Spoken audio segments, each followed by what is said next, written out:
Y님은 50세의 열성적인 신자였다. 하지만 그의 열성적 신앙 행위와 전혀 맞지 않는 습관이 있었는데 그것은 도벽이었다.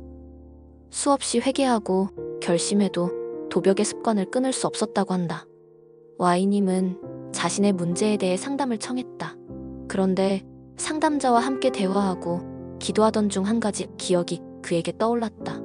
완전히 잊고 살았던 건데 갑자기 이 생각이 나네요. 내가 5살 정도 된 것 같아요. 어머니가 양쪽에 큰 주머니가 달린 앞치마 같은 옷을 만들어 입혀주면서 제게 말씀하셨어요. 가게에 가서 주인 안 볼 때 물건을 넣어오라고. 그때는 그것이 나쁜 짓인 줄 몰랐어요. 무서운지도 모르고 엄마가 하라는 대로 했습니다. 그런데 지금 생생하게 떠오릅니다. 엄마의 활짝 웃는 얼굴이. 훔친 물건을 가져다 주었을 때 물건을 보시더니 나에게 활짝 웃으며 잘했다고 칭찬해주던 엄마 얼굴. 항상 화내고 욕만 하던 엄마가 나를 보며 그토록 환하게 웃는 것은 생전 처음 봤어요.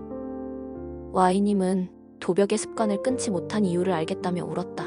그의 마음에 있는 어린아이의 기억, 자신이 훔친 물건을 줄 때마다 자신을 보고 웃어주던 엄마를 보며 너무도 좋았던 것이다. 성인이 되었지만 물건을 훔칠 때마다 그때의 행복감과 기쁨을 느꼈던 것이다. 잘못된 기쁨이지만 그 행복감이 그를 묶고 있었던 것이다. Y님은 엄마의 웃음 앞에서 지금도 그 요구를 거절하지 못하는 구덩이 속에 빠진 자신을 이해하게 되었다. 그런 자신을 알고 난 뒤 그 자리에서 기도했다. 어머니의 요구대로 사는 것을 거절하고 하나님의 요구대로 살겠다고 고백하며 자신을 평생 묶어온 도벽이란 악습의 힘을 대적하고 기도했다. 이처럼 마음의 구덩이는 죄를 만드는 온상이 된다. 수없이 많은 일을 겪으면서 살아가는 여정, 그로 인한 아픔으로 마음의 크고 작은 구덩이가 만들어지지 않은 사람은 아무도 없다. 사람마다 수십 수백 개의 크고 작은 구덩이들을 가지고 있다. 어떤 구덩이는 그 사람의 인격과 생각 전체에 영향을 줄 만큼 크다. 이런 구덩이에 빠진 자는 자기가 치유가 필요한 사람이라는 인식조차 없다. 이러한 인식이 없을 때 구덩이에 빠진 감정은 성장하지 못하고 방치된다.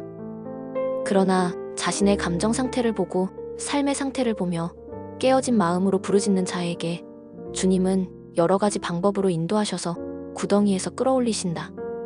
어떤 음침한 골짜기 틈에 떨어져 있을지라도 정확하게 찾아내신다.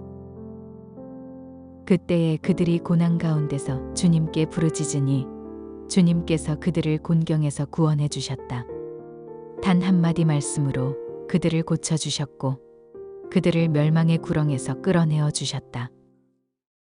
새 마음이 되는 것은 주님의 약속이며 명령이다. 그림과 성경으로 풀어가는 마음의 치유. 1992년 한국 교계 최초로 시작되어 2023년 현재까지 6만여 명이 참석한 치유 역사의 현장, 성서적 내적 치유 세미나로 여러분을 초대합니다.